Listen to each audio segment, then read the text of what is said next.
इतिहास में एक ऐसी महिला स्नाइपर हुई जिसने हिटलर की सेना के दांत खट्टे कर दिए थे। दरअसल द्वितीय विश्व युद्ध में इस महिला स्नाइपर ने दुश्मन सेना के 300 से भी ज्यादा सैनिकों को अकेले मार गिराया था। तो आइए जानते हैं इस साहसी महिला की कहानी। ल्यूडमिला पवलीचेंको द्वितीय विश्व युद्ध के वक्त यूक्रेनियन सोवियत स्नाइपर थी। स्नाइपर बनकर इस महिला ने 309 को मौत के घाट उतार दिया था, जिसके चलते ल्यूडमिला को इतिहास की सबसे कामयाब महिला स्नाइपर कहा जाता है। वह द्वितीय विश्व युद्ध का भयानक दौर था। जून 1941 में 24 साल की पवलीचेंको कीव यूनिवर्सिटी यूक्रेन में हिस्ट्री की पढ़ाई कर रही थी और अपने चौथे साल में थी जब जर्मनी ने सोवियत यूनियन पर अपना धावा बोल दिया था। रिक्रूटिंग ऑफिस में पवलीचेंको पहले राउंड में भर्ती होने वाले वॉलंटियर्स में से थी। यहीं पर उन्होंने इन्फेंट्री ज्वाइन करने का आग्रह किया और उसके बाद उन्हें रेड आर्मी की 25वीं राइफल डिवीजन में जगह मिली। पवलीचेंको के पास नर्स बनने का भी ऑप्शन था, लेकिन उन्होंने इससे इनकार कर दिया। इसके बाद वे रेड आर्मी की 2000 महिला स्नाइपर्स में से एक बनी। इनमें से युद्ध के बाद 500 ही जीवित बची। उन्होंने सबसे पहले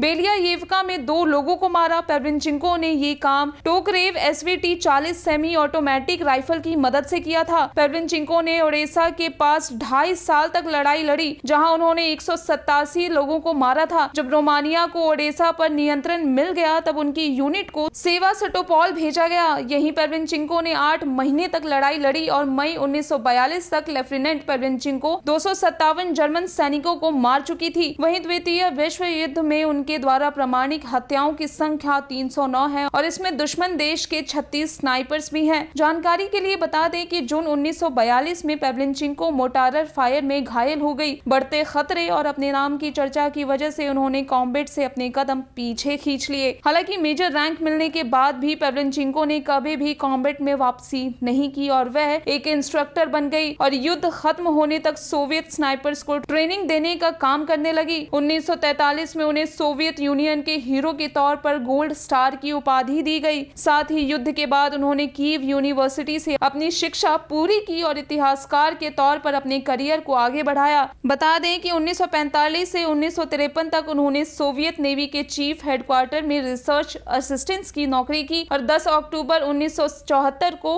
58 साल की उम्र में पवलीचेंको की मौत हो गई और उन्हें मॉस्को में ही दफन किया गया। Bureau report, ABNN news.